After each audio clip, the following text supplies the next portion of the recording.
যে ইসলাম গ্রহণ করেছেন, হ্যাঁ। এখন আপনার ভালো লেগেছে, আপনি চোখে দেখেন না, আপনার দুইটা চোখই অন্ধ। হুম হুম এখন আপনি এ নিয়ে গবেষণা করেছেন ইসলাম নিয়ে, তাতে আপনি বুঝেছেন যে আসলে আমরা যেটা আছি এটা সঠিক নাই। হুম হুম হুম। আমি বাস্তবিক।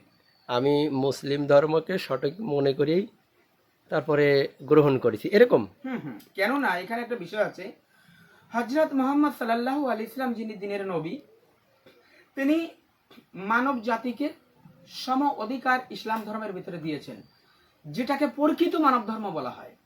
সনাতন ধর্ম মানব ধর্ম বলা হয় ঠিকই, আসলে সনাতন ধর্ম মানব সম্প্রদায়কে পূর্ণ অধিকার দেয় নাই। যদি দিত তাহলে ব্রাহ্মণ, ক্ষত্রিয়, বৈশ্য এবং শূদ্রের একটা বর্ণভেদ সনাতন ধর্মের ভিতরে থাকতো না।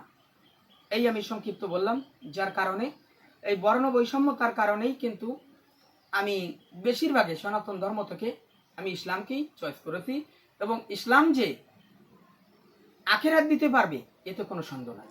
অবশ্যই, ধন্যবাদ আপনাকে। দর্শক, আপনারা দেখছিলেন যে একজন নব মুসলিমকে যার দুইটা চোখই অন্ধ, এবং এখন তিনি দিঘলিয়ার মোল্লাডাঙ্গা গ্রামে অবস্থান করছেন।